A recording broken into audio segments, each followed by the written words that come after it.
وآمنوا بما أنزلت مصدقا لما معكم ولا تكونوا أول كافر به ولا تشتروا بآياتي ثمنا قليلا وإياي فاتقون. நாம் இறக்கிய இவ்வேதத்தை நீங்கள் நம்புங்கள். இது உங்களிடமுள்ள தௌராத் எனும் வேதத்தையும் உண்மையாக்கி வைக்கிறது. இதை நிராகரிப்பவர்களில் நீங்களே முதன்மையானவர்களாகிவிட வேண்டாம். இவ்வேதத்தை பற்றி உங்களிடமுள்ள தௌராத்தில் கூறியிருக்கும் என்னுடைய வசனங்களை மாற்றி சொற்ப விலைக்கு விற்றுவிட வேண்டாம். நீங்கள் மற்ற எவருக்கும் பயப்படாது எனக்கே பயப்படுங்கள். ولا تلبسوا الحق بالباطل وتكتموا الحق وأنتم تعلمون. நீங்கள் உண்மையை அறிந்து கொண்டே அதனை மறுத்து பொய்யை உண்மை என புரட்டிவிட வேண்டாம். وأقيموا الصلاة وآتوا الزكاة واركعوا مع الراكعين. நீங்கள் தொழுகையை நிலைநிறுத்துங்கள், ஜக்காத்தும் மார்க்க வரி கொடுத்து வாருங்கள். தொழுகையில் ஒன்று சேர்ந்து குனிந்து ருக்கு செய்பவர்களுடன் நீங்களும் குனிந்து ருக்கு செய்யுங்கள். أتأمرون الناس بالبر وتنسون أنفسكم وأنتم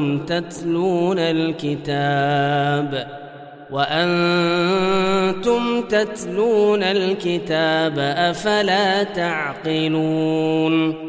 நீங்கள் தௌராத் வேதத்தை ஓதிக்கொண்டே உங்களை செய்யும்படி அதில் ஏவப்பட்டிருப்பதை மறந்துவிட்டு மற்ற மனிதர்களை நன்மை செய்யும்படி நீங்கள் ஏவுகின்றீர்களா? இவ்வளவு கூட நீங்கள் அறிந்து கொள்ள வேண்டாமா? وَاسْتَعِينُوا بِالصَّبْرِ وَالصَّلَاةِ وَإِنَّهَا لَكَبِيرَةٌ إِلَّا عَلَى الْخَاشِعِينَ. எத்தகைய கஷ்டத்திலும் நீங்கள் பொறுமையை கைக்கொண்டு தொழுது இறைவனிடத்தில் உதவி தேடுங்கள். ஆனால் நிச்சயமாக இது உள்ளச்சமுடையவர்களுக்கே அன்றி மற்றவர்களுக்கு மிக வலுவாக இருக்கும். الذين يظنون أنهم ملاقو ربهم وأنهم إليه راجعون. உள்ளச்சமுடைய அவர்களோ தங்கள் இறைவனை நிச்சயமாக சந்திப்போம் என்று அவனிடமே நிச்சயமாக செல்வோம் என்று உறுதியாக நம்புவார்கள். يا بني إسرائيل اذكروا نعمتي التي أنعمت عليكم اذكروا نعمتي التي أنعمت عليكم وأني فضلتكم على العالمين.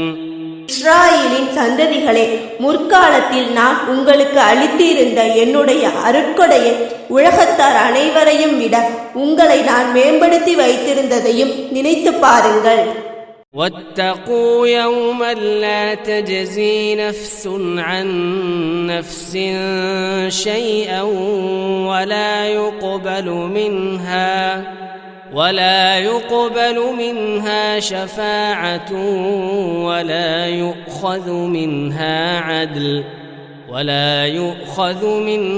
عدل ولا هم ينصرون.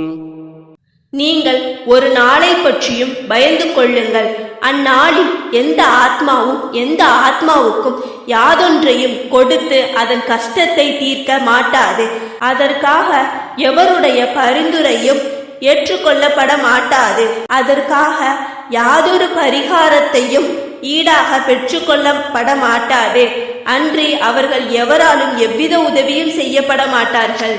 وَإِذْ نَجَّيْنَاكُمْ مِنْ آلِ فِرْعَوْنَ يَسُومُونَكُمْ سُوءَ الْعَذَابِ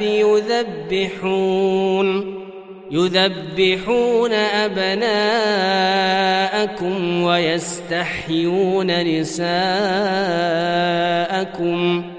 وَفِي ذَلِكُمْ بَلَاءٌ مِّن رَّبِّكُمْ عَظِيمٌ.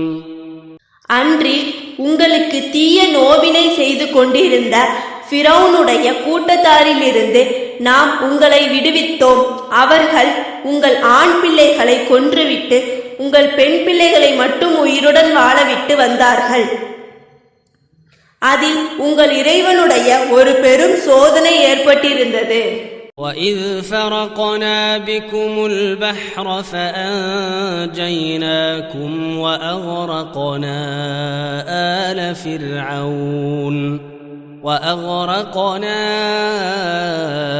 آلَ فِرْعَوْنَ وَأَنْتُمْ تَنْظُرُونَ.